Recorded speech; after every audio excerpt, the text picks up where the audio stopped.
রহমতুল্লাহ। দর্শক আপনারা দেখতে পাচ্ছেন ঢাকা ৫ আসনের সম্মানিত এমপি মোহাম্মদ কামাল হোসেন আজকের মাউতাল মেডিকেল ভিজিটে এসেছে। আপনারা দেখতে পাচ্ছেন এখানে ঘুরে ঘুরে প্রত্যেকটি ওয়ার্ডে যাচ্ছেন এবং সেই ওয়ার্ড দেখতেছেন যে আসলে এখানকার চিকিৎসার মান কেমন এবং মানুষের কাছে জানার চেষ্টা করছে তাদের কাছ থেকে কেউ বাড়তি কোনো টাকা নেয় কিনা এবং চিকিৎসায় কোনো গাফিলতি আছে কিনা। দর্শক আপনারা দেখতে পাচ্ছেন। দর্শক আমি এখন ঢুকেছি মাউতাল মেডিকেলের একটি ল্যাবে। আপনারা দেখতে পাচ্ছেন ল্যাবের কি অবস্থা, একটু আমি আপনাদেরকে ঘুরে ঘুরে দেখাচ্ছি। যদি সরকারি মেডিকেলের ল্যাবের এই অবস্থা হয় এবং এটা বাংলাদেশের ঢাকা শহরের ভিতরে সব থেকে বড় শিশু একটি হসপিটাল, আপনারা দেখতে পাচ্ছেন ল্যাবের কি অবস্থা। দর্শক তাহলে এখান থেকে কি সুন্দর এবং ভালো রিপোর্ট প্রত্যাশা করা যায় কিনা সেটা আপনারা চিন্তা করুন। আপনার যে সাপোর্ট স্টাফ যারা আছে তাদের ডিউটিটা কি? সাপোর্ট স্টাফের তো ডিউটি আছে না? দেখেন ভিতরে যদি অপরিষ্কার হয় বাইরে পরিষ্কার, এমন এনভায়রনমেন্টে উনি অবস্থা করেন। ভিতরে যদি পরিষ্কার হয়ে যায় বাইরে কিন্তু অবস্থা পরিষ্কার হবে। আমি কি বুঝতে যাচ্ছি?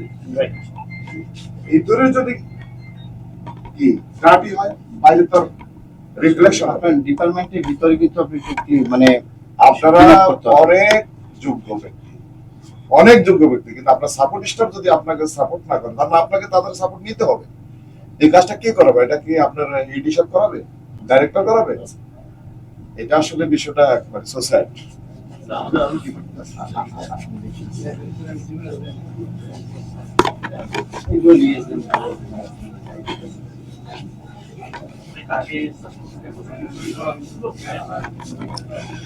এত বিলম্ব করতেছে, এটার জন্য কোনো ব্যবস্থা নাই।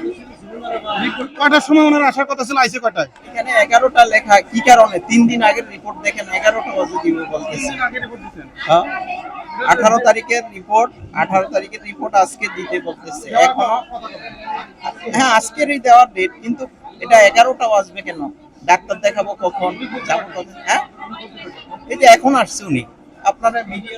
আচ্ছা ভাইয়া, সময় খোলার কথা থাকে, একটু কথা বলবো। কয়টার সময় খোলার কথা থাকে? আমাদের রিপোর্ট দেওয়া শুরু হয় 11টা থেকে 2টা পর্যন্ত। এখন বাজে হলো 9:39। আমরা খুলছি আজকে আমাদের পরিষ্কার পরিচ্ছন্ন কাজের জন্য। জি আমাদের বাইজা পড়ছে এটাই। বাহিরে ওনারা অভিযোগ করলো আপনাদের নাকি আরো আগে খোলার কথা ছিল। আমরা তো অফিসে 8টা বাজে চলে আসি। এখন অফিসে 8টা বাজে আসলে আমাদের রিপোর্টগুলো কমপ্লিট হতে কার্যক্রম 11টা থেকে শুরু হয়। তো সেই টাইমে আমরা এখানে আসি, আর এছাড়া তো আমরা অফিস টাইমে 8টা বাজে উপস্থিত থাকি। জি দর্শক আপনারা শুনলেন যে ওনাদের 11টা আসার কথা, ওনারা 9:30টায় চলে এসেছে। দর্শক আমরা যতটুকু জানলাম যেখান থেকে রিপোর্ট ডেলিভারি দেওয়া হয় সেটা নাকি 11টায় খোলার কথা, আজকে ওনারা 9টায় এসেছে। কি কারণে 9টায় এসেছে জিজ্ঞেস করার পর ওনারা বললেন পরিষ্কার কাজ আছে, এই কারণে ওনারা আজকের আগে এসেছে। আর অন্যান্য দিন 11টার সময় এখানে আসে, ওনারা নিজেদের মুখ দিয়ে বললেন। দর্শক আপনারা শুনলেন। আর রিপোর্ট নেওয়ার জন্য লাইনে দাঁড়িয়ে আছে। দর্শক আপনারা দেখতে পাচ্ছেন। আমি আরও ঘুরে ঘুরে দেখাবো যে আসলে এখানকার চিকিৎসার মান কেমন এবং কোনো দুর্নীতি বা সিন্ডিকেট এখানে আছে কিনা আমি একটু জানানোর চেষ্টা করব। কতদিন ধরে হসপিটালে আছেন এবং চিকিৎসার মান কেমন পাচ্ছেন? মান আলহামদুলিল্লাহ ভালো, তবে একটু খেসার করে বেশি। মানুষকে একটু ডাক্তারকে প্রশ্ন করবো যে ভাই আমার বাচ্চারা কি সমস্যা, আমার বাচ্চারা কতদিন ভালো হবে কিংবা কি ট্রিটমেন্ট দিতে হবে, হ্যাঁ ওরা একটু বিরক্তি বোধ করে। হ্যাঁ ডাক্তাররা নার্সরা এমনিতে আলহামদুলিল্লাহ ভালো।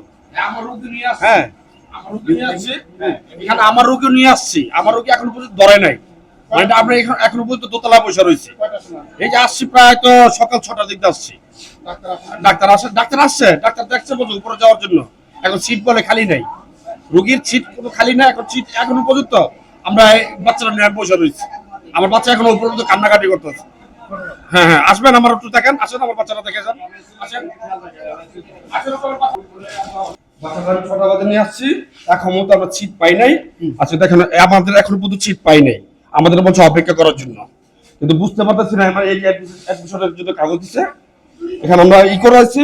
হ্যাঁ এখনো পর্যন্ত আবার কোনো রোগীর কোনো পাইতেছি না, কান্নাকাটি কথা দেখেন কি অবস্থা হয়ে রয়েছে। সিট কি নাই? সিট পরে নাই, এখনো পর্যন্ত সিট খালি হয় নাই। বাচ্চার কি হয়েছে আমি এখনো পর্যন্ত 4 দিন ধরে রোগে ভুগতেছে।